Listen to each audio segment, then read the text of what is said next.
Resto Geek. Et maintenant, bienvenue dans votre émission Livres et JDR. Mangeons, donjons, bouquinons. On va pouvoir passer au dossier.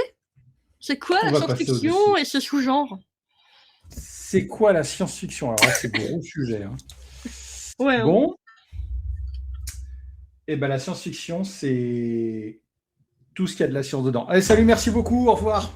Bon, alors, Non, un peu plus poussé, s'il te plaît. ouais, plus poussé. Alors, la science-fiction, et attention, on se prépare, on est premier degré, c'est une fiction avec de la science dedans, dans le sens le plus strict et basique du terme. En gros, la science-fiction, c'est on prend notre monde et on se propose de nous balancer dans un futur plus ou moins proche en extrapolant les avancées scientifiques à venir, souvent basées sur des thèmes spatiaux ou des voyages exotiques dans des mondes exotiques. La SF, ça explore un peu la thématique du et si dans le futur, et si aujourd'hui on avait eu ça, ou et si avant on avait ça, dans le futur, qu'est-ce qui se passe? L'élargissement des possibilités de l'humanité, ce qu'elle est capable d'accomplir c'est une thématique centrale de la science-fiction. Alors, on va parler de la science-fiction dans le terme, quand on dira science-fiction, on dit SF ou science-fiction, parce que en soi, la première définition de la science-fiction, c'est tout ce qui n'est pas du réel. Donc en soi, Harry Potter et le Seigneur des Anneaux, c'est de la science-fiction. On ne parle pas de ça. Parce qu'en réalité, dans ce cas-là, on devrait dériver toute la thématique de la fantaisie et tout le bordel dans le terme de science-fiction. Mais là, on parle de ce qu'on a aujourd'hui appelé la SF. Quand on dira science-fiction. Juste, on met le cadre, s'il vous plaît. Voilà. Soyez pas chiants dans Mais les le commentaires. Merci beaucoup. Du coup, dans les science-fiction, on a plein de genres et de sous-genres. Et si je ne dis pas de bêtises, on est censé... Je sais plus, on met les bouquins maintenant ou on commence par la première définition? Non. Peut-être on fait une micro-définition de chaque thème, Ok. très rapide, Bon, sans dire d'exemple. pas d'exemple. Et après, Très bien. on vous fait essayer de trouver quel livre va dans quel thème et on détaillera chaque thème à ce moment-là. Ok, d'accord. Alors, je me permets de prendre le premier parce que pour le coup, Vas-y. je pense qu'à côté de Native, je suis un beaucoup plus gros lecteur de science-fiction. On Parce est que là, on d'accord. rentre un peu sur mon territoire. Donc, on va commencer par le plus chaud, le plus dur, le plus hard, la hard SF. La hard SF, alors Allen Steele en 1992 dit la hard SF, c'est une forme de littérature de l'imaginaire qui se construit autour de la science établie ou de son extrapolation prudente.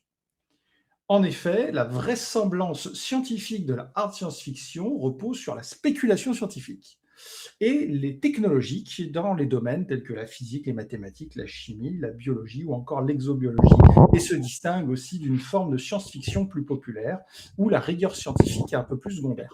En gros, mettez là-dedans tous les vaisseaux spatiaux, etc. Alors en fait, pas mal de types dont on va parler après vont se mélanger. Et en fait, la hard SF, elle regroupe pas mal d'entre eux. Parce que, par exemple, le space opéra, ça pourrait être une forme de hard SF, vu qu'en gros, la technologie s'est tellement développée qu'on va pouvoir aller dans l'espace. Bon. Comment ça s'appelle? 2001, l'Odyssée de l'espace pourrait aussi rentrer dans ce type-là.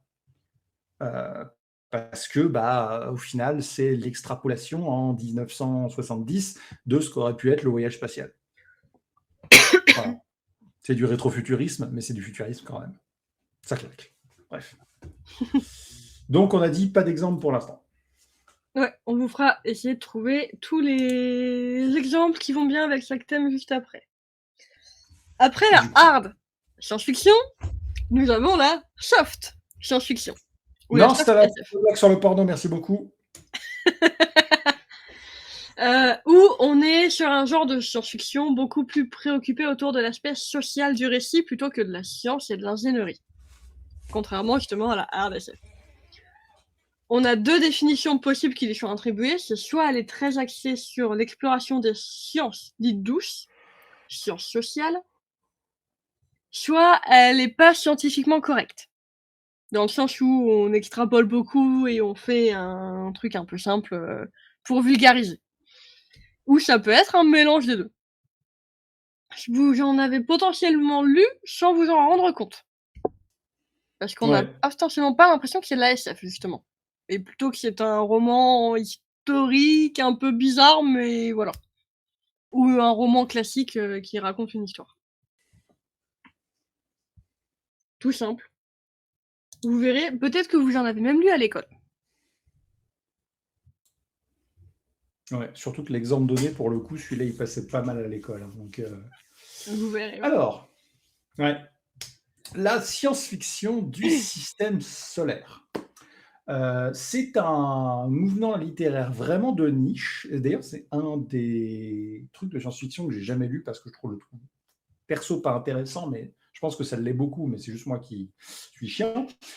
C'est apparu au début des années 2000 et les principes sont codifiés par le manifeste du mondain, du Mundane, donc le Mundane Manifesto de Geoff Riemann. Et en gros, c'est généralement caractérisé par un cadre, comme son nom l'indique, de la Terre et de son système solaire. On ne va pas se mentir, dans la majorité des exemples que j'ai trouvés sur ce style-là, quand j'ai fouillé pour les besoins de ce docu, c'est les humains sont passionnés par la conquête de Mars. Voilà. Notre rêve, c'est de foutre les pieds à une colonie sur Mars. Et donc, c'est une utilisation crédible de la technologie et de la science au moment qu'elle existe, au moment où l'histoire est écrite. On a vraiment une absence de voyage interstellaire ou intergalactique ou de contact humain avec la vie extraterrestre. Et c'est une extension plausible du coup de ce qu'on est capable de faire aujourd'hui. En vrai, aujourd'hui, on est tout à fait capable d'aller foutre les pieds sur Mars. Hein. Maintenant, la question est d'y rester, c'est plus compliqué. On est d'accord. Ouais. Seul sur Mars, ça marche pas pour information.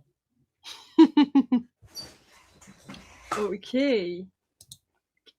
Nous avons ensuite la climate fiction, aussi surnommée cli-fi, au lieu de sci-fi, de science-fiction, qui est un sous-genre de science-fiction, mais peut-être aussi un sous-genre de la littérature générale, qui met au centre de l'intrigue les changements climatiques, leurs conséquences sur la planète, les sociétés humaines ou la vie en général.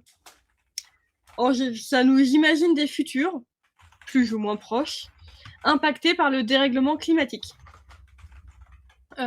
Souvent, c'est écrit pour alerter, questionner, essayer de trouver des pistes alternatives à ce qui pourrait se passer.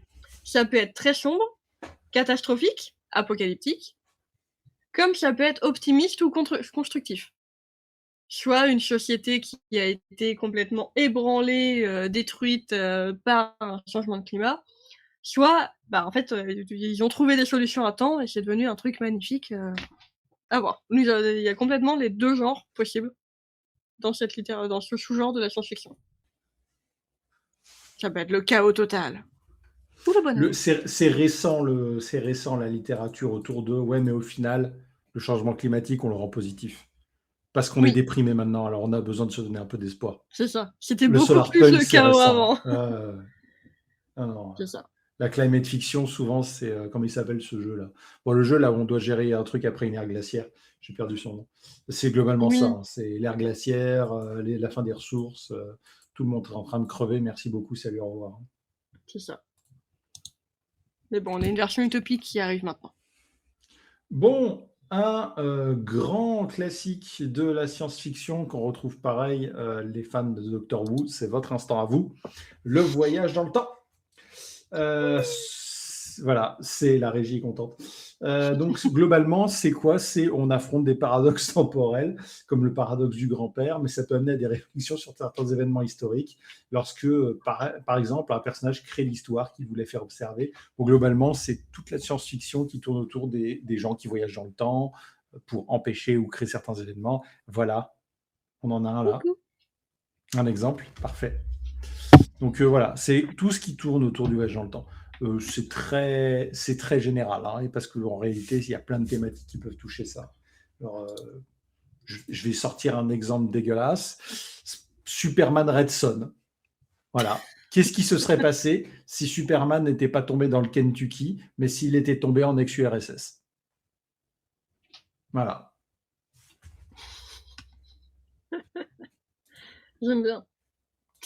Nous avons ensuite l'Uchronie. Plus intéressant. Que certains ne connaissent pas forcément ou ne savent pas ce que c'est. Alors pourtant, au final, ça peut être assez connu. Ils ont déjà entendu parler quelque part, l'Uchronie quand même, je pense. Hein. C'est ça, souvent. Ou sans savoir le nom, mais en connaissant la définition. C'est ça. Le point de départ, c'est une situation historique existante. La guerre contre les nazis, Je sais pas, la royauté et la prise de la Bastille, ce que vous voulez. Et on en modifie l'issue pour imaginer les différentes conséquences possibles. Potentiellement, la prise de la Bastille a échoué, la révolution a échoué, la monarchie est toujours là, en l'an 2050. Qui est potentiellement ça. Grosso modo, c'est ça l'Uchronie. C'est, on part d'une base existante et on extrapole. Et si, en fait, il s'était passé autre chose, on en serait là maintenant. Et c'est grave intéressant. Oui. Voilà. J'en dirai pas plus, c'est pas le plus complexe au final, celui-là. Non, globalement, les styles sont bien définis et l'Uchronie, c'est un truc qui est très intéressant vu qu'en fait, en réfléchissant sur qu'est-ce qu'on peut voir en partant d'une issue différente, est-ce qu'au final, le monde aurait été mieux ou pire? Parce qu'on se pose la question. On prend une décision historique, on décide de mettre fin à la monarchie. Oui, mais si la monarchie était restée, peut-être que ça aurait été mieux, c'est la vie des monarchistes. Donc, tu te rends compte qu'en fait, c'est toujours des choix différents, c'est pas forcément un meilleur choix, hein. C'est juste des choix différents. Bon, pour le nazisme, on n'en discutera pas de la bonne finalité de la fin de ce mouvement-là. Pour On est terminer d'accord. tout à l'heure. Du coup, dit Tipo, on chante God Save the King, vu que c'est français de base, je crois. Je sais pas, c'est français God Save the King? Possible. Ah ouais, mais non, Je me demande si peux c'est pas. pas un... Non, je te laisse faire la dystopie parce que celui d'après, je suis désolé, c'est moi qui dois le faire. Ok, je fais la dystopie. Vas-y. La dystopie, du coup, c'est une société future, sombre et autoritaire. Ça peut être une utopie qui vire au cauchemar, en montrant justement les conséquences néfastes d'une idéologie qui paraissait bien de base, et qui au final, ça devient la merde. C'est pas forcément de la SF. Alors, c'est pas forcément futuriste, c'est ça qu'il faut dire. C'est surtout. ça. C'est pas forcément futuriste. C'est pas forcément futuriste surtout. Et on peut avoir beaucoup de dystopies au niveau de la romance, par exemple. C'est un des genres où on retrouve pas mal de dystopies là-dessus. Donc, comme on parlait, The Perfect Match tout à l'heure. Ça consiste surtout à imaginer une société transformée par nos technologies, qu'elles soient avancées dans le domaine de la science ou des problématiques sociétales actuelles, probables dans un futur proche. Grosso modo, une IA qui te dit qui tu dois aimer, ou comme on parlait tout à l'heure, ou d'autres petits trucs, vous verrez dans les exemples. Alors, je prends un exemple qui est mon préféré. En plus, du coup, pour le coup, il n'est pas dans les exemples qu'on va dévoiler. Mais un livre que j'adore, qui, si vous ne le connaissez pas, est Fahrenheit 451, qui est totalement là-dedans. Donc, pour ceux qui ne connaissent pas, Fahrenheit 451, c'est des pompiers qui n'éteignent pas des feux, ils en font pour aller brûler des livres. Parce que le savoir, c'est devenu un mal. Et ce livre, il a été publié en 1955. Et j'adore ce truc, c'est que l'auteur explique que plutôt que de lire des livres, les gens se retrouvent chez eux à se mettre des coquillages dans les oreilles et à regarder des images qui bougent sur un mur. Donc, en 1955, Ray Bradbury, il avait déjà deviné qu'on allait se coller devant un écran de télé, écran plat sur un mur, et qu'on allait se foutre des écouteurs dans les oreilles pour éviter d'entendre le monde extérieur. Et je trouve que c'est une dinguerie. Et du coup, le fait que le savoir se meurt en brûlant des livres, c'est dystopique as fuck. Puisque du coup, bref, société oppressive, diktat complet du gouvernement. Si vous n'avez pas lu Fahrenheit 451, par pitié, lisez-le. C'est un livre incroyable aujourd'hui encore. Désolé, je rigole dans le chat du coup par rapport à God Save the King, où ça du datait de coup, 2014 et il y a la trop magnifique expliqué, c'est théorie. français. Ah, d'accord. Une théorie dit que ça a été écrit pour fêter le rétablissement de Louis XV suite à une opération de fistule anale. Ouais, une théorie, quoi. Ensuite, en vrai, pourquoi pas, hein. Moi, je dis, ça serait magnifique. Ce serait magnifique. Alors, le style suivant, je ne pouvais pas ne pas en parler, puisque comme le disait Keanu Reeves, cyberpunk. Le cyberpunk, c'est apparu dans les années 80. C'est un sous-genre de l'anticipation, puisque du coup, vraiment, ce sont... Alors, c'est pas tant les... Excusez-moi, mon chat vient de péter un plomb. D'accord, ok. Donc c'est un sous-genre de l'anticipation où le monde devient nécessairement, et vraiment c'est très important, c'est nécessairement futuriste, technologiquement et humainement parlant, et dystopique, et dans la thématique la plus négative qu'il soit. Ça met souvent en scène un futur proche, avec, donc, comme j'ai dit, une société technologiquement avancée, notamment pour tout ce qui est information, Internet et la cybernétique. Dans cette thématique-là, on retrouve surtout les thématiques que les sociétés deviennent très souvent privées, donc en gros, il n'y a plus de services publics, et que c'est souvent ces sociétés qui, même par l'intermédiaire de l'influence, se mettent à diriger les pays, et que l'humain, au final, n'est devenu plus qu'un outil de la grande machine qui sert à faire du fric. Il manque la 4SF ou l'univers, en fait, c'est les chats qui gouvernent le monde. C'est les USA. Alors oui, en vrai, oui. Enfin, même pas les USA, hein, même en France. Enfin, faut pas me dire que LVMH, ils n'ont pas les moyens de faire pression sur le gouvernement pour faire des choix politiques. Hein. Faut pas me la faire à moi. Hein. En réalité, moi, j'adore cette phrase du joueur du grenier. En réalité, le cyberpunk, on y est déjà, sauf qu'on n'a pas encore les bras mécaniques et les flingues cool. Voilà. Parce qu'en réalité, le cyberpunk, c'était la naissance du coup de la matrice, donc du réseau Internet. Aujourd'hui, on a Internet. C'était des ordinateurs à outrance. C'était un ordinateur dans ta poche. On a littéralement des téléphones. Enfin, tout ça, que des inconvénients, quoi. Bah oui, que des inconvénients. C'est pas de la SF, ça, c'est la vraie vie, c'est les chats qui nous gouvernent, véridique. Et en plus de ça, je ne sais pas pourquoi, pour lire pas mal de cyberpunk, le cyberpunk, souvent, je ne sais pas pourquoi les auteurs aiment les chats. Donc, comme quoi, les chats sont un peu vénérés dans le cyberpunk. Bref. Voilà, c'est un genre formidable, mais où il faut apprécier la dépression continue, parce que c'est pas spécialement gaulerie. Parce qu'en fait, le but du cyberpunk, c'est de réussir à extrapoler, à tirer le positif de qu'est-ce qui se passerait si au final on prenait que des mauvaises décisions. Et que, mais oui, on fond dedans. Et donc, le but du jeu, c'est de trouver l'espoir là-dedans. Ouais. Plus sympa, du coup, passons au space opéra. Le genre que vous connaissez le plus en général. Ouais, je pense que tout le monde connaît Space Opera, mais c'est trop cool le Space Opera en même temps. C'est ça. Intrigue autour de voyages interplanétaires, interstellaires. En général, c'est des récits avec des théories d'astrophysique qui croisent les protocoles des récits d'aventure maritime et reprennent le lexique. Vaisseau, flotte, etc. On part à la conquête du monde.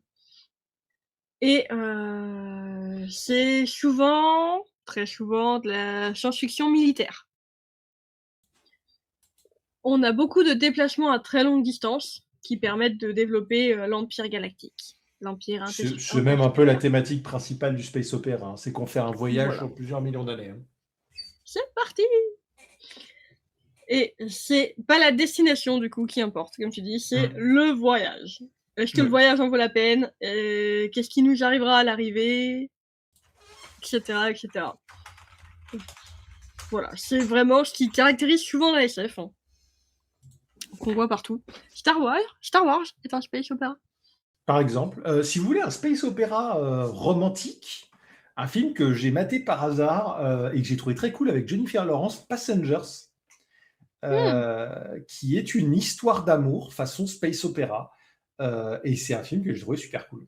Voilà. Avec un mec du coup qui se retrouve malencontreusement malgré lui à cause d'un défaut technique réveillé dans un vaisseau spatial pendant son voyage, alors qu'il aurait dû se réveiller, je crois, comme 400 ans plus tard. Et du coup, malheureusement, comme sa capsule de cryogénie est défaillante, il va devoir passer le temps. Et dans le vaisseau, il y a son autrice favorite pour lequel il est un peu le béguin, et il décide, malgré elle, de la décongeler en lui faisant croire que sa capsule de cryogénisation est défaillante aussi. Et du coup, ils se mettent à vivre tous les deux. Et franchement, c'est un bon film de science-fiction et un bon film d'amour. Donc c'est cool. Le film a volé son idée à typo. C'est trop triste. Et dans Star Wars, oui, il n'y a pas vraiment le voyage, mais t'as toute l'idée de flotte interstellaire, etc. C'était pas de la pure space opéra, mais il y a un peu de ça. Alors ça, en fait, le truc de Star Wars, c'est que c'est un piège, vu que Star Wars, en vrai, tu peux coller tous les styles dedans. C'est de la space fantasy, c'est du space opéra. Bon, il n'y a pas de cyberpunk, mais t'as un côté science-fiction catholique presque, vu que c'est littéralement Space Jesus. T'as le côté post-apo avec les planètes désertiques et tout le bordel. C'est ça. T'as un T'as côté de climat de tout dedans. fiction. Enfin, ouais, il y a tout. En fait, Star Wars, c'est un melting pot colossal, mais qui arrive à avoir du sens. C'est ça qui est dingue. Parce que les midi-chloriens. Ouais. Alors, le Planet Opera, et c'est un genre que j'aime bien, c'est en gros le principe, c'est que on va prendre une planète très étrangère avec des caractéristiques dont on n'a pas forcément l'habitude. On pourrait faire ça avec de la fantasy aussi, mais globalement c'est plutôt de la science-fiction. Et les personnages principaux ont souvent pour mission d'explorer et découvrir sous tous ces aspects une faune, une flore et des ressources que on n'a jamais vues. Donc sous le spectre de personnages souvent qui sont proches de nous intellectuellement, humainement et éventuellement technologiquement sur ces planètes étranges. Et on a mis un de mes bouquins préférés dedans en exemple, donc vous verrez plus tard. Salut la queue de mon chat. Voilà. Donc le Planète Opéra, c'est plus intimiste. C'est globalement souvent sur une planète ou sur un petit système, et c'est qu'est-ce qui se passe sur ces environnements étranges et sur ces endroits au final qui sont des dangers ambulants. Non, j'allais dire un truc sur Star Wars justement, parce que sur Star Wars, il y a un peu ça, sur les planètes où il n'y a personne, ou quand les gens découvrent les planètes, en gros, on est sur ces thématiques-là. Et il y a un film de Disney qui est passé totalement à inaperçu, qui est un peu comme ça. Disney, film aventure. J'essaie de retrouver parce que j'ai plus le nom. Ouais, tu m'intrigues. Ce film a fait un bide colossal. Vous voulez un space opéra, un bon space opéra au cinéma, La Planète au Trésor. Mais il est génial celui-là. Ouais, et ce film a fait un bide et moi je ne reviendrai jamais. Je viens d'apprendre en regardant mon truc qu'en 2028 ils ont prévu Les Indestructibles 3. Élémentaire, Le glace alerte rouge, était une fois. Avalonia, l'étrange voyage. Ah. Alors, il n'est pas incroyable, mais pour le coup, il était original. Et je trouve ça dommage que ce film ait fait un. Il a fait un bid. Pour vous dire, le film a été un échec commercial qui, après une sortie à 180 millions de dollars, en a rapporté 73 000. Et la sortie cinéma en France a été annulée. Ah oui, carrément. Voilà. Mais globalement, Avalonia, pour moi, c'est totalement de la space, c'est totalement de la planète opéra, puisque du coup, c'est des gens sur une planète sur une planète qui n'a pas les mêmes règles que nous, avec un environnement qu'on ne connaît pas, technologiquement proche, qui essaie de développer une nouvelle technologie. Et du coup, tu te retrouves avec ces personnages qui sont très proches de nous, qui se retrouvent dans un environnement qui connaissent pas. Voilà. Si vous l'avez pas vu, matez-le, c'est sympa. Moi, je me souviens plus de la fin, je me suis endormi devant. Et t'as parlé de La Planète au Trésor, du coup, je te laisse commence la chanson dans le chat. Pour ceux qui veulent. Dans un mythique, d'un film plus haut. Toi qui crois que la Terre est ronde, oui. Trésor, c'est. Seule musique, mais magnifique. Continuons avec la Space Fantasy, dont tu as rapidement évoqué, que c'est un de mes genres préférés de la SF. On est dans un univers qui mêle le space opéra et des éléments typiques de la fantasy. Du coup, nous sommes en train de voyager dans l'espace, sur des nouvelles planètes inconnues, avec de la magie, des quêtes initiatiques, des dragons, une atmosphère de conte, tout ce que vous voulez. Et c'est trop bien comme mélange. En fait, vous prenez l'ambiance et les enjeux de la fantasy, vous pouvez même prendre des dragons et vous rajoutez des vaisseaux et des flingues. Et vous avez de la space fantasy. Exactement. C'est tout ce que vous voulez. Des univers futuristes, des machines de guerre, une étrange contrée, où on peut avoir des elfes, des nains qui partent à la conquête de l'espace, si vous voulez. Tout ce que vous voulez. Des elfes, des nains, des trolls qui sont dans un univers cyberpunk. Je vous ai déjà parlé de Shadow. Bref. Final Space. Oui, Final Space. Putain, pourquoi cette série a été nullée? Je la haine. T'inquiète, on a participé au financement de la BD. Putain, je voudrais que vous me la prêtiez quand même si c'est un objet de collection vu le prix. Le jour où elle arrivera. Ah putain, moi, je vous vénère comme des dieux si vous me la passez. Moi, je voulais la figurine du petit... J'ai oublié son nom, non. Du petit bidule vert. Ah. Enfin, voilà. Il est trop Alors ensuite, un genre que je maîtrise pas du tout, Mooncake. Mooncake, Un genre que je merci. maîtrise pas du Merci. tout et que je sais qu'il existe, mais que je l'ai jamais lu. C'est la science-fiction pastorale. En gros, le but, c'est des décors bucoliques et ruraux. C'est-à-dire, du coup, c'est un sous-genre de science-fiction. Les auteurs se situent sur Terre ou sur une planète ou une lune habitable, un truc qui ressemble à la Terre, incluant parfois une planète ou une lune terraformée. Et contrairement à la plupart des genres, globalement, ça minimise le rôle de la technologie futuriste qui est plutôt en arrière-plan pour suivre une thématique un peu plus humaniste. Du coup, je serais curieux de voir de lire un truc comme ça parce que ça peut être très intéressant, je pense.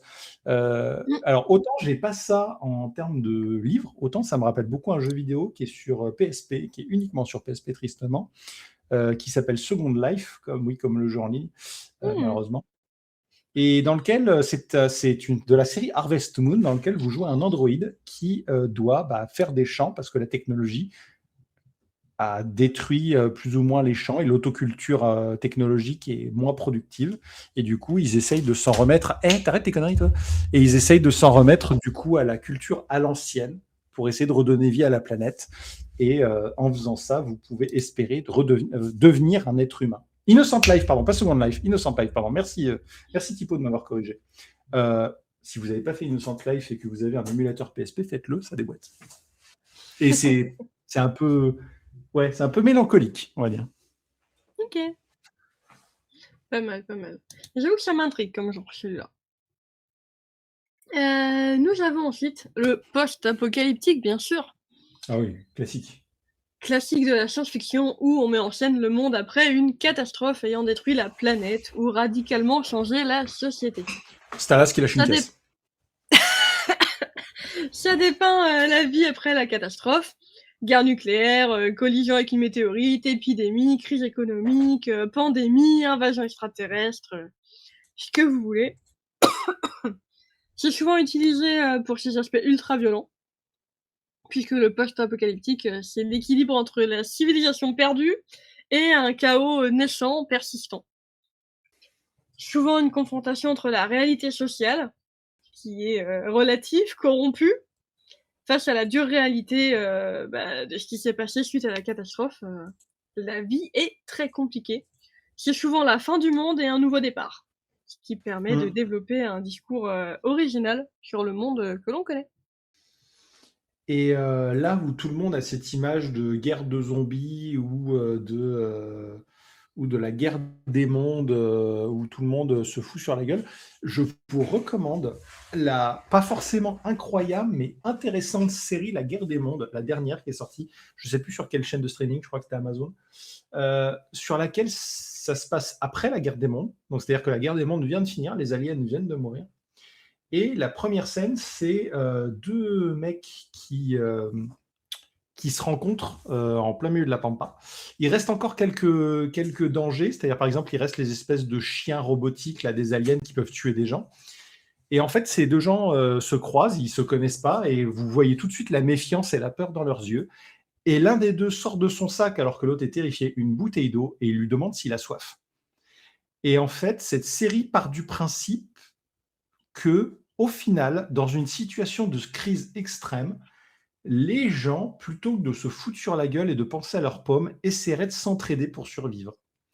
Et je trouve que c'est une thématique qu'on voit pas souvent. On part souvent du principe que l'homme est un loup pour l'homme et que ça va être le chaos et qu'on voilà, exactement. Et que chacun va penser à sa pomme, comme ce qui se passe dans des films connus, dans Fallout ou dans tout ce que vous voulez, où du coup, l'homme est très centré sur soi et sur sa propre survie. Et au final, j'ai trouvé la thématique de la série vraiment intéressante et très humaniste. Parce que je pense quand même que ça se passerait pas comme dans The Walking Dead. Dans The Walking Dead, c'est très stéréotypé au final, avec ces groupes qui se créent et qui s'affrontent. J'espère quand même que l'humanité serait un peu plus intelligente que ça au final. On espère tous. Bon, je me tape le dernier, forcément, je me tape la thématique la meilleure, la science-fiction féministe. Alors, je vais pas vous mentir, avant de tomber sur ce qu'a écrit Nighty, je ne savais même pas que ça existait. Je ne savais pas non plus. Alors, Apparemment, c'est de la science-fiction qui explore la thématique du genre, de la sexualité des cyborgs et des mondes unigenrés et de la place des femmes dans le monde. Alors, on a un exemple. En vrai, j'ai un peu envie de lire parce que je me demande, mais quelles sont les thématiques? Parce que, en toute honnêteté, pour avoir lu beaucoup de science-fiction, en fait, c'est des thématiques qui sont déjà très explorées. C'est-à-dire que la théorie des genres, etc. Vous prenez le cyberpunk, dans le cyberpunk, toutes ces questions de les gens de couleur, les genres, les sexes, n'a plus d'importance.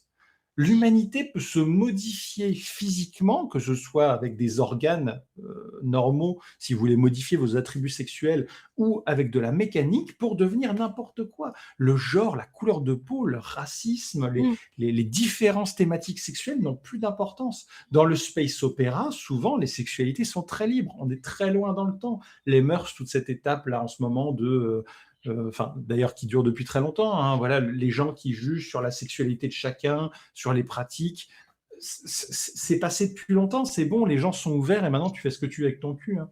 SF féministe, c'est à cause de ça qu'elles ont le droit de vote depuis 80 ans. Alors, disclaimer de Stalas, ceci est une blague pour un humour noir. Si vous n'appréciez rien, j'en ai rien à foutre. XD. Voilà. Merci pour la barre robotique. Non, en vrai, voilà. Je crois que cette partie de la SF, c'est vraiment axé plutôt sur ça explore tout ça, mais avec un focus sur le patriarcat ou le fait d'avoir une société gérée uniquement par les femmes, par exemple. Ou des choses comme ça. Oui. Un peu univers dystopique, mais qui traite plus particulièrement de ces sujets-là. C'était une thématique intéressante dans Mickey 17, où justement, tu avais encore un homme qui avait un ego démesuré, cette espèce de Donald Trump du turfu, là, où sa femme, il l'envoyait chier toutes les 3 secondes parce qu'elle était blonde, mais au final, elle aussi, elle était azimutée. Tu parles de Mickey 17, je viens de finir de le voir hier. Est-ce que c'était pas trop bien? Est-ce que Robert Pattinson, il est pas incroyable dans ce film? Est-ce que ce film est totalement flingué du cerveau? Il joue super bien dans ce film. Il joue trop bien. Alors, pour la blagounette, digression, Robert Pattinson, moi, je le connaissais qu'à cause de Twilight. Harry Potter! Ouais, dans Harry Potter. Mais du coup, Harry Potter, il a un petit rôle. Et je trouvais un acteur incroyable. Et moi, je me disais, quand j'allais voir un film Mickey 17, je me disais, bon, bah... Robert Pattinson, ouais. Le réal, putain, qu'est-ce que c'est un bon acteur. Maintenant, quand je vois Robert Pattinson au casting, je sais que je veux aller voir le film, quoi. C'est un acteur de fou. Mais il était à fond, en plus, dans Mickey 17. Hein. On vous conseille ce film, si vous ne l'avez pas encore vu, niveau film de SF. Ça retourne le cerveau. C'est une dinguerie. Allez-y. Vous voulez avoir un vrai film de SF qui parle en plus de SF compliqué. Hein. Là, c'est de la hard SF, hard SF, qui est très, en plus, qui est vraiment très azimuté du cerveau, avec des humains qui vraiment, sous couvert de la technologie, de ses possibilités, ont perdu tout sens moral. On a un Robert Pattinson qui est au top là dans son acting, qui en fait des caisses, mais bien, dans le bon sens du terme, sur certains de ses personnages et qui a de multiples personnalités. Enfin, j'espère qu'il prend son Xanax tous les jours. Et waouh, quel film de fou. Moi, j'ai surkiffé. Il y a des gens qui n'ont pas aimé. Moi, j'ai trouvé ce film ouf. Et c'est un excellent film de science-fiction. Excellent film de science-fiction. Voilà. Et moi, j'adore le réal dont j'ai perdu le nom, dont je vais le retrouver, qui a fait aussi Everything Everywhere All at Once, dont je vous recommande. Celui-là, je ne l'ai pas encore vu, il faut que je le voie. Il a l'air complètement... Moi, je l'ai trouvé incroyable. Alors, moi, j'ai un collègue avec qui je m'entends très bien, qui n'est pas très, très fan, parce que Bong Joon-ho, voilà. Parce qu'il disait que ses premiers films étaient plus engagés, plus différents, plus marqués, que là, du coup, il se fait un peu bouffer par la machine mainstream. Moi, je trouve que gazer un jeune homme sous prétexte qu'on peut le recloner pour essayer des neurotoxines, je trouve que c'est pas vraiment mainstream. Et Everything Everywhere All at Once, c'est un joyeux bordel. Par contre, c'est beaucoup plus... Ouais, c'est plus la fête du slip, Everything Everywhere All at Once. Ouais, le trailer avait l'air comme ça, ouais. Ouais, c'est un film un peu particulier, c'est très très con. Mais c'est très con dans le bon sens du terme. Et c'est un énorme bordel. Si vous aimez les films de Kung Fu, allez le voir. Vraiment, moi, ça m'a fait mourir de rire. J'adore. Ok. Bon. Hors digression, on vous a présenté tous les genres, du coup, sous-genres de la SF. Du coup, on va vous proposer quelques exemples Le petit jeu. et à vous de jouer dans le chat pour nous dire à chaque fois, vous pensez que c'est quel genre parmi tout cela. Vous inquiétez pas, à l'écran, on vous met les couvertures des bouquins qui sont concernés et tous les post-it de tous les sous-genres. Comme ça, vous pouvez pas Voilà. vous tromper. Et on commence par le choix entre deux bouquins. On a Le problème à trois corps de Liu Cixin et La cité des permutants de Greg Egan. Et bien sûr, on va vous faire une petite explication des livres. Faut juste que je retrouve le petit résumé. T'as qu'à prendre La cité des permutants et moi le problème à trois corps. Ouais, exactement. Du coup, La cité des permutants. Le résumé, c'est on est une copie de soi-même, et est-ce que c'est continuer à être soi-même? C'est la question que se pose Paul Durham, tandis qu'il multiplie ses doublures informatiques. Et le problème à trois corps, c'est le pouvoir chinois a construit une base militaire secrète, c'est dur à dire, de Côte-Rouge, destinée à développer une arme de grand calibre. Une jeune astrophysicienne en cours de rééducation intègre une équipe de recherche et dans ce lieu isolé où elle croit passer le restant de sa vie, elle a amené à travailler sur un système de télétransmission dirigé vers l'espace. Du coup, avec tout ce qu'on vous a expliqué, d'après vous, est-ce que c'est de la climate fiction, du space opéra, de la soft SF, de la hard SF, du post-apo, du cyberpunk? Est-ce que c'est féministe? Est-ce que c'est une uchronie? Une dystopie?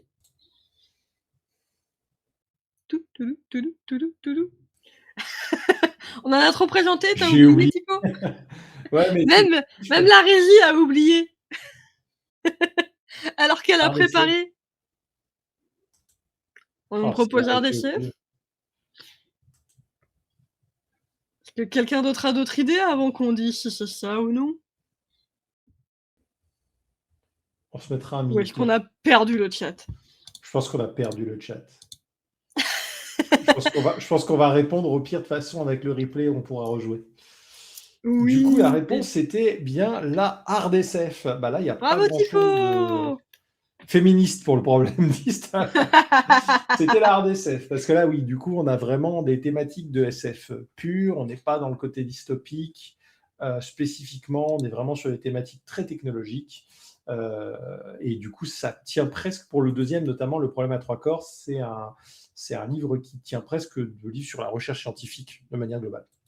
Donc là, vraiment, c'est de la thématique science-fiction basique. Et si vous avez la flemme de lire, il y a une très bonne adaptation du problème à trois corps. Sur Netflix, je crois. Si je me trompe pas. Du coup, nous avons vu la hard SF. Et nous avons ensuite... Alors, on a un livre que tout le monde connaît. Au pire, on fera un truc sur le transpersonnage. Donc, le transpersonnage, si vous avez ni vu le film, ni lu la BD, c'est l'humanité fait face à un colossal refroidissement climatique et c'est un gangbang sur PH. Oh, putain, non, Stalas. Non, Stalas, non. Stalas. Donc, dans le transpersonnage, l'humanité fait face à un colossal refroidissement climatique et pour survivre à ce refroidissement climatique, l'humanité a créé un train qui va à très haute vitesse afin justement de pouvoir continuer à générer de l'énergie et dans lequel chaque wagon a une fonction. Donc créer de la nourriture, avoir des habitants, accueillir les fonctionnements mécaniques, etc. etc. Et nos protagonistes viennent de la queue de train dans laquelle les gens pauvres sont nourris uniquement avec des pâtes nutritives faites à base d'insectes broyés. Et ils vont se rendre compte, voilà, ils vont tenter une petite révolution pour remonter le transpersonnage jusqu'à sa tête et aller se plaindre auprès du chef de train. Si vous n'avez pas lu la BD ou si vous n'avez pas vu le film, je vous recommande les deux, plus la BD que le film. Le film reste plus simple. Le film reste une bonne distraction. Mais voilà, c'est de la bonne SF. Bon là, honnêtement, il y a un jeu qui c'est évident. Il faut créer un train. Oui. Oui, il y a un jeu qui sort là-dessus. Un jeu inspiré du transpersonnage. Je ne sais même plus si c'est le transpersonnage officiel, mais... Je sais plus. En tout cas, nos deux participants dans le chat, en tout cas ceux qui nous donnent des réponses pour l'instant, Tipo et Stalas, nous ont dit que c'était le climat. Et donc la climat-fiction.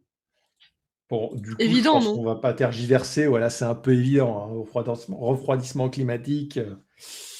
Bon, Survie, tout ça, tout ça. voilà. Puis le transpersonnage est un de ses meilleurs représentants, honnêtement. Avec Oui, aussi, comment il s'appelle ce film merde. Il y a World dedans, mais ça nous avance pas beaucoup. il y a beaucoup de films avec World dedans. Waterworld, dans lequel Hmm. justement c'est la montée des eaux qui fait que bah, du coup l'humanité n'a plus de terre et est obligée de vivre sur la mer en permanence. Et du coup, certains humains avec des branchies se mettent à apparaître. Joli représentant aussi de la climat-fiction. C'est vrai. Ensuite, on a Bouquin des suivant. fleurs pour Algernon. Alors, ce livre-là, je ne l'ai jamais lu, mais il est légendaire, honnêtement. Il est magnifique, il m'a fait pleurer. Ah bah voilà. Donc, Algernon est une souris de laboratoire dont le traitement vient décupler l'intelligence et les deux savants tentent alors, avec l'assistance de la psychologue Alice Kenyan, d'appliquer leur découverte à un simple d'esprit employé dans une boulangerie. Et en fait, le jeune homme se retrouve extrêmement intelligent et il découvre le monde dont il avait toujours été exclu. Il se met à découvrir ce que c'est que l'amour qui termine sa métamorphose. Et malheureusement, un jour, ses facultés intellectuelles se mettent à décliner. Et c'est ultra triste parce que du coup, il a tout découvert. Et après, il perd tout. Ouais. J'ai rien du coup, sauf TCF. Quand on sait pas, on tente. En vrai, il y a un monde où ça marche. Hein. Il y a un monde où ça marche. Est-ce que quelqu'un d'autre veut faire une autre proposition? Stalas nous dit soft, un peu cyber. C'est pas assez dark pour être de la cyber. Mais du coup, vous avez tous les deux dit soft SF. Puis Cyberpunk, le truc, c'est que même s'il y a de l'idée, Cyberpunk, vraiment, ça manque d'une grosse corporation, de flingues et de bras mécaniques. Et je déconne zéro. Vraiment. Stalas, tu vas pas tout nous dire. Ton premier choix était le bon. Allez, Tipo, tu avais raison aussi. C'était la soft SF. Puisqu'on est vraiment sur le côté social de la SF, où vraiment on est là pour suivre les pensées du personnage, j'apprends à être intelligent et je ne le suis plus. Franchement, si vous ne l'avez jamais lu, lisez-le. Il est tout petit, il doit faire 200 pages, un truc comme ça. Et si vous voulez un représentant cinématographique du genre, je vous recommande The Lawnmower Man avec Pierce Brosnan, donc l'homme à la machine à tondre le gazon, qui est un film du même acabit où en fait Pierce Brosnan est un scientifique et il va faire découvrir par le biais de la science à un simple d'esprit qui a pour métier de tondre le gazon des gens, l'intelligence. Et c'est des fleurs pour Algernon en film en vrai.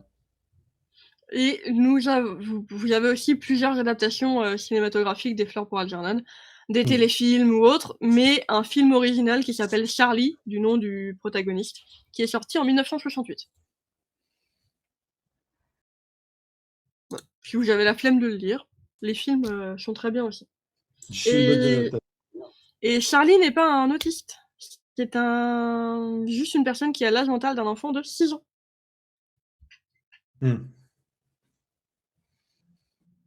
Et quand vous lisez le livre, tout se passe aussi par l'écriture parce que vous avez son écriture lorsqu'il a l'âge mental de 6 ans, avec plein de fautes, plein de trucs, qui s'améliore de plus en plus et qui régresse après.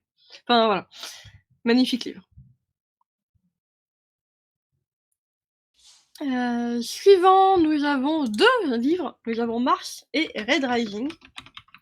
Je peux vous parler de Red Rising, qui est d'ailleurs un premier tome d'une saga, où on va suivre Darrow, qui n'est pas un héros. Tout ce qu'il souhaite, c'est vivre heureux avec l'amour de sa vie.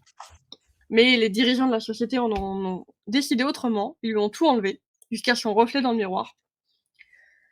Du coup, il va être accepté dans un institut, il va être formé et il va partir vers un champ de bataille. Il va partir découvrir un univers et se révolter. Et dans mars, en 2020, à l'instigation d'un scientifique brésilien, une mission d'exploration vers la planète rouge voit enfin le jour.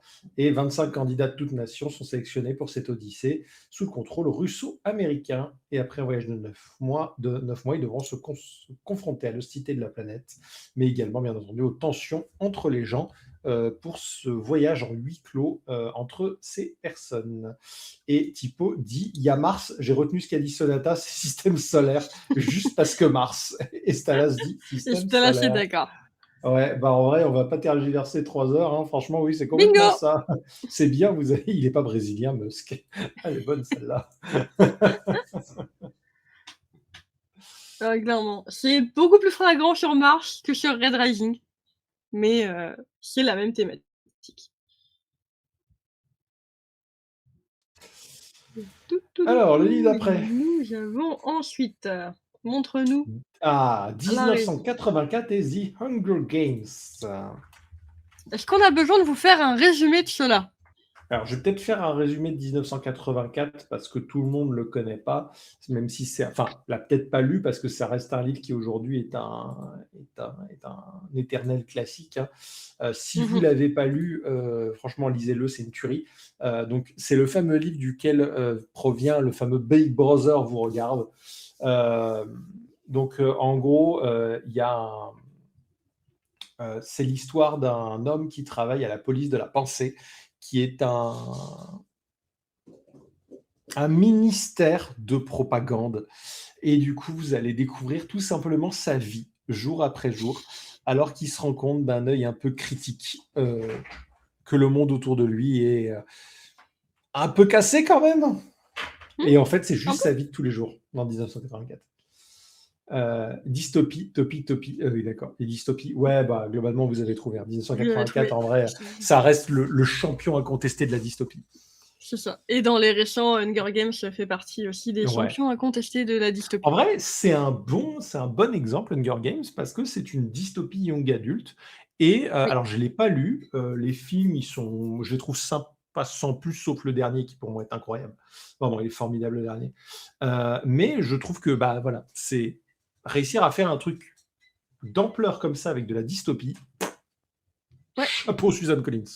Il y en a eu beaucoup à cette époque-là, hein. On a aussi le labyrinthe, par exemple. Oui, j'aime bien le labyrinthe, mais il est moins dystopique parce qu'en fait, il est un peu moins dystopique, le labyrinthe, pour le coup, je trouve même que c'est plus le premier tome, il y a un côté dystopie sociale en huis clos. Ouais. Le deuxième et troisième tome, c'est du post-apo complet. Parce qu'il y a ces histoires d'infectés, ça devient plus action. Alors oui, il y a un côté un peu plus social, etc. Mais c'est plus action, alors que Hunger Games, vraiment, c'est sociétal. Exactement. Il y a David Hallyday dedans. Oui, j'ai recyclé mes messages qu'ils n'ont pas lus. D'accord. Et il joue pas à un garde masqué ou je sais pas quoi? On voit pas son visage? Je sais plus. C'est comme dans un film qu'on vient de regarder, il y a écrit que tel personnage c'est Brad Pitt. Le personnage qu'on voit jamais, c'est quelqu'un d'invisible. Il y avait pas Star Wars aussi, il y avait un Stormtrooper, c'était un acteur déguisé ou je sais pas quoi. Mais c'est pas Daniel Craig?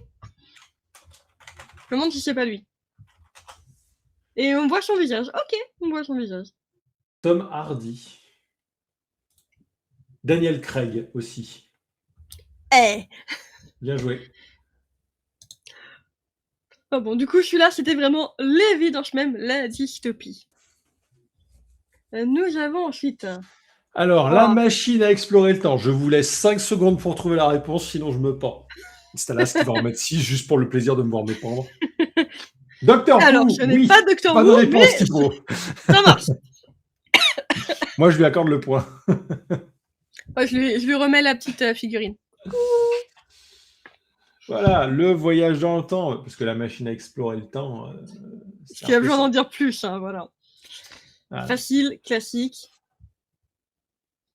Next. Inazuma Eleven Chronostone est une histoire de voyage temporel. Voyage dans le temps. Fantasy. Nous avons ensuite le maître du haut château et Là, plus dur, royal. en vrai. Plus dur. Je sais pas si c'est plus dur, mais c'est moins connu. Si je commence par royal, par exemple, je vais vous lire le résumé, ça sera peut-être évident. Et si la révolution n'avait jamais eu lieu? En 2030, deux mondes coexistent au sein de la royauté française, la noblesse et le tiers-état. Et nous avons deux personnages qui appartiennent, un à la noblesse, un au tiers-état. Ils n'auraient jamais dû se rencontrer. Et pourtant, le destin en a décidé autrement. Ils vont essayer de changer l'histoire. Voilà, même pas besoin de présenter le deuxième. En vrai, ça peut être drôle de vous dire le résumé du deuxième. Même si du coup, Alors, vous avez du coup, le trouvé que deuxième, qui est une uchronie. c'est du Cadix, c'est incroyable comme d'habitude. Donc en 47, il y a la capitulation des Alliés devant les forces de l'Axe. Mais alors qu'Hitler avait imposé la tyrannie nazie à l'est des États-Unis, l'Ouest avait été attribué aux Japonais. Et quelques années plus tard, la vie avait retrouvé son cours normal dans une zone occupée par les Nippons, qui avaient porté avec eux l'UH du Yi King, le livre des transformations du célèbre oracle chinois dont l'origine se perd dans la nuit des temps. Et pourtant, dans cette nouvelle civilisation, une rumeur étrange vient de circuler. Un homme vivant dans un haut château, un écrivain de science-fiction, aurait écrit un ouvrage racontant l'histoire des Alliés en 1945. La nôtre. Voilà. C'est fun, non? À ce qui paraît, c'est des boîtes. Je ne l'ai pas lu. Les deux ont l'air de déboîter. Clairement. Et du coup, vous avez trouvé... C'est ni bon ni mauvais. Non mais stop, Tipo. Tellement stop que tu nous as tué les oreilles. Arrête de faire des conneries. Bon, pendant qu'il parle à son chat, on va passer à une autre thématique. On va parler de son livre préféré. Ouais, alors c'est pas mon livre préféré, c'est un de mes livres préférés parce que c'est simple. Tout ce qui vient de Peter F. Hamilton, c'est goldé. Il n'y a pas un bouquin qui est merdique. Par contre, je vous rappelle que je vous ai présenté mon livre préféré de tous les temps, Dragon déchu, et c'est le même auteur. Parce que tout ce qu'il écrit, ça défonce. Et non, ce n'est pas le pilote de F1 Tipo. Non. C'est le fois champion du monde. Il est con. Ah là là. Bon, du coup, la trilogie du vide. Tu nous présentes ça? La trilogie du vide. Alors, je vais vous reprendre le synopsis général de la trilogie du vide parce que putain, dans le tome 1, il se passe tellement de trucs, je me souviens plus ce qui s'y passe. Alors, en gros, non, mais c'est que l'univers d'Hamilton est très étendu, la trilogie du vide, c'est compliqué. Alors, au centre de la galaxie, il y a le vide. C'est un univers artificiel créé il y a des milliards d'années par des êtres inconnus, voilé par un horizon événementiel insondable. Son fonctionnement entraîne la disparition de la matière des étoiles qui l'entourent. Et c'est alors qu'arrive du coup l'une des thématiques principales de l'univers d'Hamilton. Les humains du Commonwealth, comme si du coup c'était les Anglais qui avaient réussi à étendre leur hégémonie sur l'espace, se joint aux Raël et autres extraterrestres pour surveiller ce phénomène. Le prophète Inigo représente peut-être la clé de cette énigme avec ses rêves d'une vie merveilleuse et d'un monde caché au sein du vide. Quand il disparaît sans laisser de traces, ceux qui croient en ses visions se mobilisent pour accomplir un pèlerinage jusqu'au vide malgré les risques. Et entre-temps, au cœur même du vide, le jeune officier de police Edéard apprend à maîtriser ses dons télépathiques particulièrement puissants. Ce qu'il ignore, c'est qu'il existe tout un univers en dehors et on y entend des messages. Alors, d'après vous, nous avons une proposition de post-apo. Il est traître, celui-là. Il est un peu traître. Et je vous expliquerai pourquoi si vous vous plantez. Mais si vous réussissez, bravo. Post-apo. En vrai, ça pourrait. C'est pas déconnant. Planète Opéra, j'ai oublié ce que c'est. Planète Opéra, c'est la SF vraiment centrée sur une planète étrange et ses merveilles.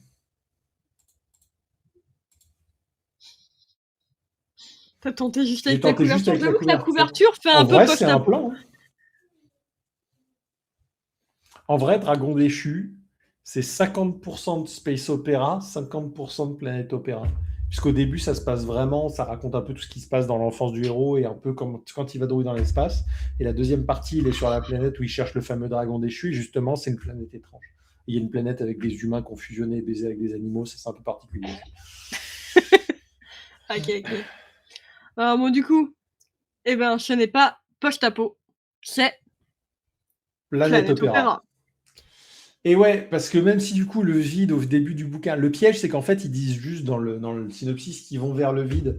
Et en fait au début, bah, on sait pas trop ce que c'est le vide. C'est du vide, donc on voit pas ce qu'ils vont. En fait quand ils vont dedans, ils arrivent sur une planète. Et donc du coup à ce moment-là, en fait ils vont explorer le vide qui au final est une espèce de gigantesque planète. Donc du coup, bien joué, Planète Opéra. Bravo Thibaut. Nous avons ensuite. Ouais, vous venez de vous faire spoil le début du premier bouquin. Hein. Ouais, en vrai c'est le début du bouquin, hein, parce que le bouquin tourne autour du fait qu'il faut aller sur la dite planète. Hein, donc... Oh, encore du Hamilton, incroyable. Il était pas au début, je l'ai rajouté exprès. Oui, je sais, c'est toi qui en as rajouté un troisième souvent. Nous avons Aurora Squad, qui a été écrit par J. Christophe, dont je vous ai parlé tout à l'heure avec le bouquin avec le vampire, et en duo avec une autrice. Nous avons Fondation de Isaac Asimov, et nous avons Peter F. Hamilton avec Pandore. Le mec fait que... Du coup, Space Opera, le mec fait que du opéra. J'aime beaucoup l'idée. Je peux vous faire peut-être le résumé de Aurora Squad, si vous connaissez pas. Et qui me donne... Cette saga me donne grave envie. Encore plus maintenant que je sais que c'est du J. Christophe. Vous vouliez des héros. Désolé, on a trouvé que. 2380, quelque part dans la galaxie, Tyler, jeune pilote, est impatient de former l'escadron de ses rêves. Alors qu'il sort faire un tour dans l'espace pour se calmer les nerfs, il tombe nez à nez sur un vaisseau disparu depuis des années. À bord, Aurora, une jeune fille cryogénisée depuis 200 ans. Intéressant, Et du coup, alors Fondation, c'est l'histoire de l'initiative Fondation qui consiste à aller fonder une nouvelle colonie humaine au sein de l'espace sur une planète lointaine. Et du coup, ça raconte l'initiative Fondation et son voyage interstellaire. Et Pandore et l'étoile de Pandore, la trilogie de l'étoile de Pandore, l'humanité découvre par hasard qu'au très très loin dans l'espace, une étrange étoile disparaît. C'est pas qu'elle meurt. Elle disparaît. Et en fait, un planétologue se rend compte que quelque chose est en train d'être construit et empêche l'utilisation de la lumière sur la planète, enfin sur l'étoile, qui est en fait une planète. Et alors que le voyage au sein du Commonwealth, le voyage interstellaire s'utilise principalement avec des trous de verre et qu'il n'est pas possible d'y accéder aussi loin avec des trous de verre, il relance une vieille initiative qui avait disparu 200 ans auparavant, le voyage intersidéral est la construction du plus gros vaisseau spatial que l'humanité ait jamais fait pour aller jusqu'à la dite planète à l'ancienne en vaisseau spatial.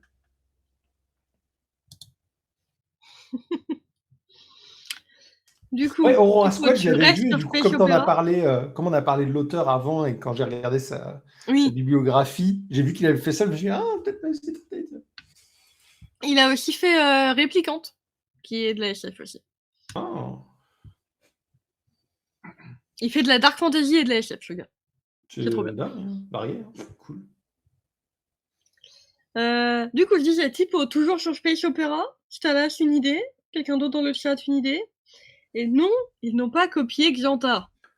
Quand même.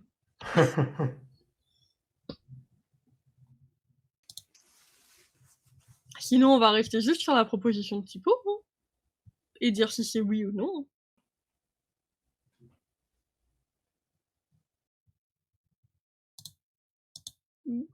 Personne ne répond. Bon, écoute. Ouais, c'est la Space Opera. Bon, en même temps, il y en a 3 à chaque fois, ils vont dans un putain de vaisseau, ils font des voyages spatiaux. C'était pas trop compliqué. Hein. Oui, c'est vrai. Quand je sais pas, je dis féministe. Merci, Stalas. Je sais pas quand est-ce qu'il arrivera, tu verras. Et Typo a toujours trouvé. Hein. Après, est-ce qu'il tricherait pas vu que c'est la régie? Ah là, alors. Il y a Warhammer 40 000 dedans. Est-ce que c'est pastoral, féministe ou de la space fantasy? Bon, allez, je m'occupe du cycle de Mars et Prends la balade de Warhammer Pern. 40 000. Alors, dans Warhammer 40 000, au 41e millénaire de l'humanité, l'empereur dieu de l'humanité est sur son trône car il est mourant et seul le Moyen-Âge technologique est capable de le maintenir en vie. Il envoie ses milliers de légions de Space Marines aux quatre coins de l'espace pour empêcher le vil chaos et ses sorciers de prendre le contrôle de l'impérium de l'humanité. Et il empêche aussi les Xénos de toucher à la dite humanité, car au final, au fond de l'espace, il n'y a que la guerre. Dans le cycle de Mars, ça raconte l'histoire d'un homme, d'un film de Disney ignoré, qui s'appelle John Carter, qui du coup est adapté des premiers cycles de Mars. Si vous n'avez pas vu John Carter, s'il vous plaît, voyez-le, parce que ce film a été un bide monumental, alors que moi, je l'ai adoré, ce film. Je le trouve incroyable, ce film. Alors oui, il y a beaucoup de slip et beaucoup de cuir dans ce film, alors qu'il date des années 2000, mais 2010 d'ailleurs.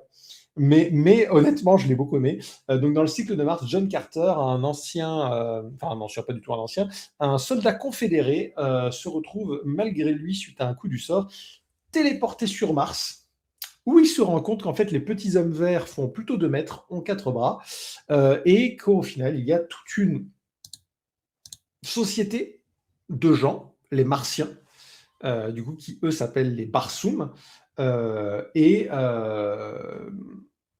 que cette société a ses propres conflits politiques, et lui, maintenant il est là, donc il va aller vivre sur Mars et vivre des aventures un peu pulp. C'est Conan le barbare dans l'espace, honnêtement.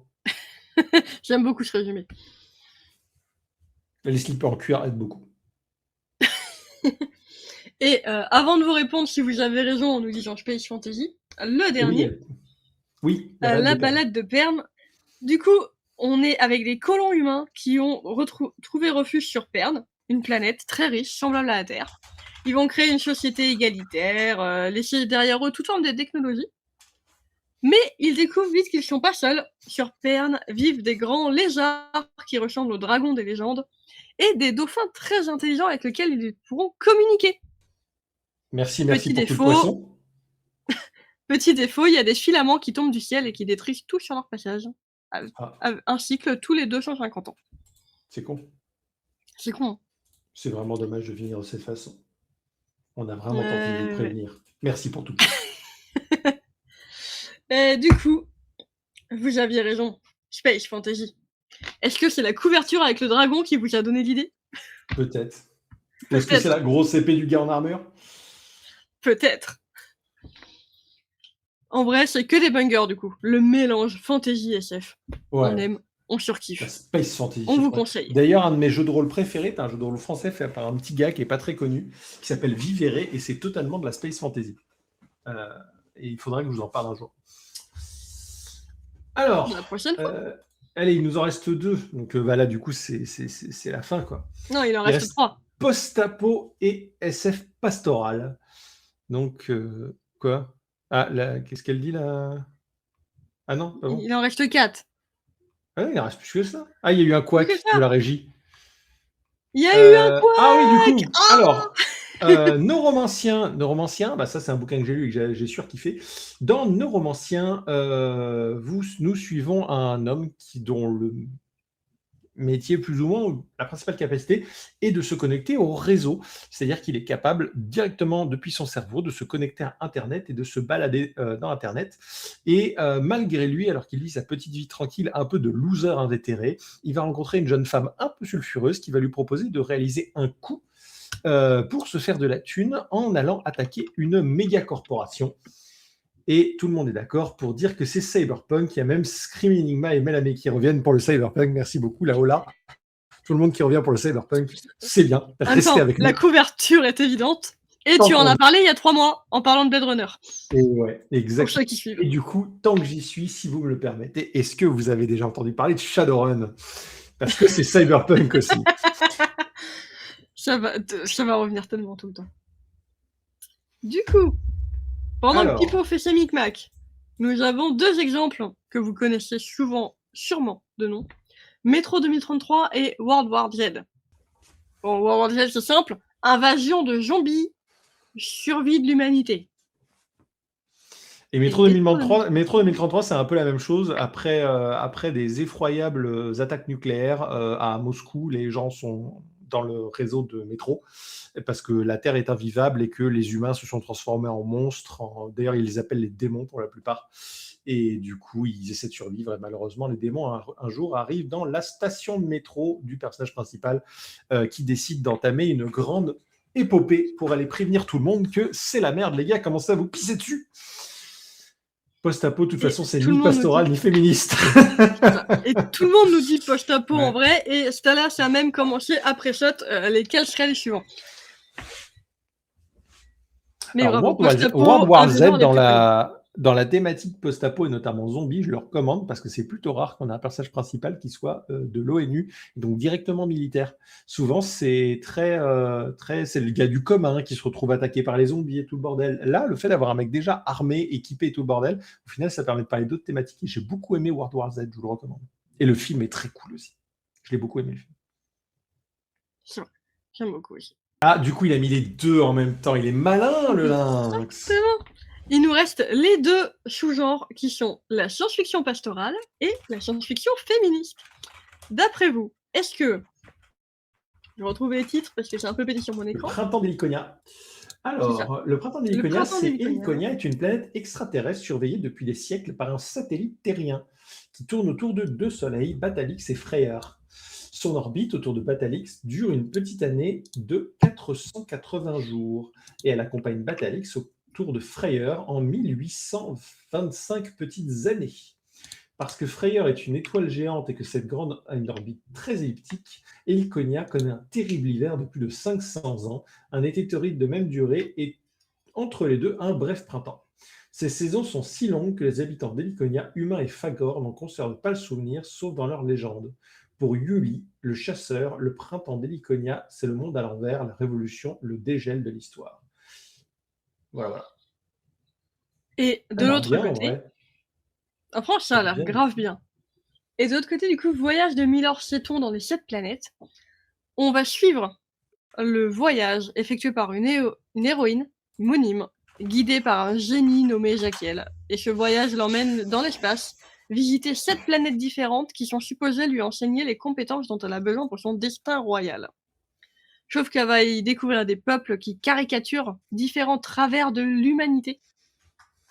Et va l'amener à se poser des questions sur certains sujets de société. À la couverture, le vert féministe, le vaisseau pastoral, de ce qu'on raconte, l'inverse. C'est ce que vous dites là, oui. Dans les deux cas, t'as raison, c'est ça? Tu te mouilles pas, ouais. Est-ce que vous avez une vraie idée tranchée? Angela Amélie dirait à l'inverse. Le vert, le pastoral, le vaisseau, le féministe. Au moins, c'est une idée tranchée. Moi, tu vois, visuellement, la couverture, je vois du vert. Je pense à un truc où il n'y a pas trop de technologie, justement. Donc, il y a du pastoral. Et visuellement. Pasto à gauche, féministe à droite, nous dit Stalas aussi. Bon, bah... Donnons la réponse. C'est ça. La couverture verte, nous sommes sur le pastoral. Puisque justement, c'est une petite planète tranquille, fait ses trucs. Alors que l'autre, c'est vraiment féministe, puisque, si je vous décris un peu plus, au fur et à mesure de ses visites des 7 planètes, elle va déplorer l'ignorance féminine, découvrir l'origine de la soumission des femmes dans la société, découvrir une société égalitaire, où vraiment les femmes ont des fonctions sans distinction si c'est homme ou femme, etc., etc. Et du coup, elle va dépeindre un peu les travers d'une société patriarcale en fonction de chaque planète. Et bravo le chat, vous avez souvent bien trouvé. Vous êtes très très fort. Quasi sans faute. Franchement, bravo. On vous applaudit très fort. Pas trop fort, sinon j'éclate le micro, hein, mais très fort. Et la régie fait bravo. Ah, franchement, très cool. J'espère que le petit jeu vous a plu.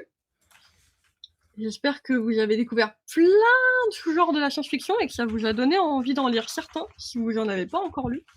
Ou Lisez de la d'en science-fiction, découvrir c'est trop d'autres. bien. Clairement, je vous conseille, dans mes préférés, je vous conseille à fond la climat-fiction, l'Uchronie, la dystopie et la space fantasy. On va dire que c'est mes 4 préférés. Ouais, la space fantasy, les yeux fermés, même Warhammer. Alors Warhammer, faites gaffe par contre si ça vous tente un jour. C'est très inégal en termes d'écriture, les bouquins.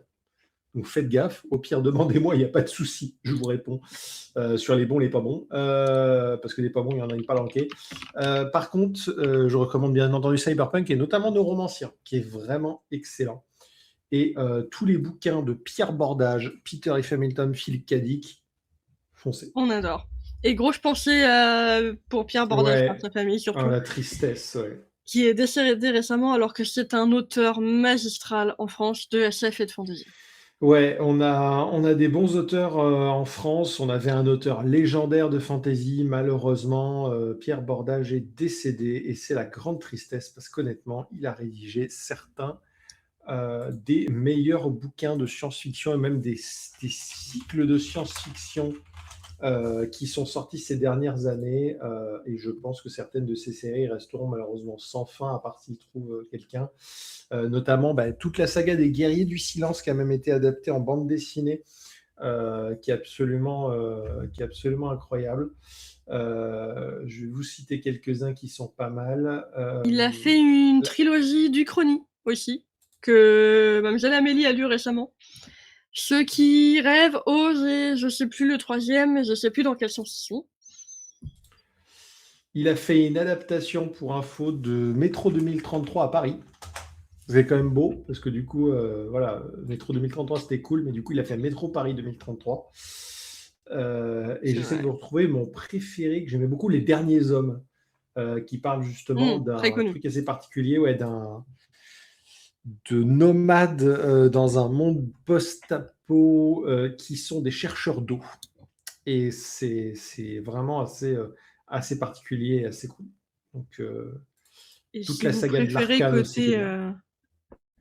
Ouais, j'allais dire, si vous préférez la partie fantasy, Arcane est très très bien. Ouais. Du coup, donc, voilà, RIP, petite pensée à ça. Ouais. Merci d'avoir écrit autant de bouquins. Exactement. Et on nous dit dans le chat que la wishlist a grandi, qu'ils ont appris plein de choses, que ça a envie de découvrir la climate fiction. Clairement. J'avoue que j'en ai pas beaucoup lu, ça me donne envie aussi d'en découvrir. Si vous n'avez pas la bande dessinée, alors je l'ai malheureusement pas, on me l'avait prêté, mais j'ai lu la bande dessinée du transpersonnage, qui est bien plus complète, forcément elle a plus de temps, bien plus complète que le film. Je vous la recommande, elle est franchement de très très bonne qualité. Bien plus dark dans la bande dessinée que dans le film.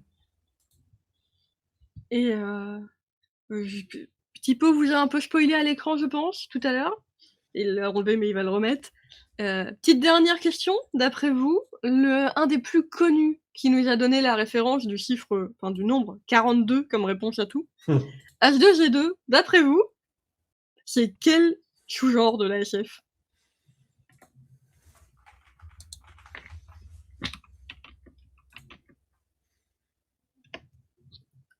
Je vous laisse réfléchir un peu. Il s'appelle aussi Ok, moi c'est... Ouais. Où on suit un Britannique qui mène une existence sans histoire. Il a rencontré la femme de sa vie, tout va bien.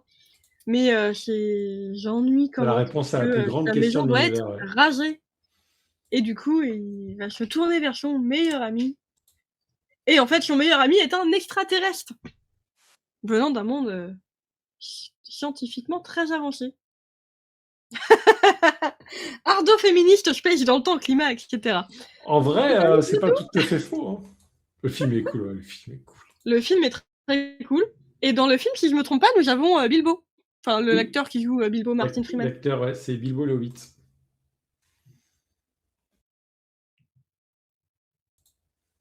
Du coup, je vous pose la question, en vrai, je suis en train de rechercher c'est quoi exactement.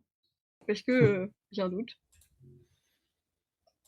En vrai, il est un peu comme dans Star Wars. C'est de la science-fiction humoristique, mais du coup, il a le cul entre Pour moi, guillemets, parce qu'en vrai, c'est un space opéra. mélange Il plusieurs voyage trucs. dans le feu, voilà, il voyage dans le truc. Tu as un peu de climato avec les dernières planètes, notamment dans le bouquin où il parle du coup de la dégénérescence climatique et tout le bordel.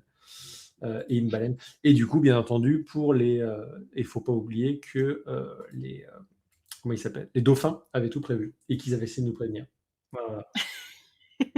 Voilà. Du coup, c'était une petite colle. Il mélange un peu tout.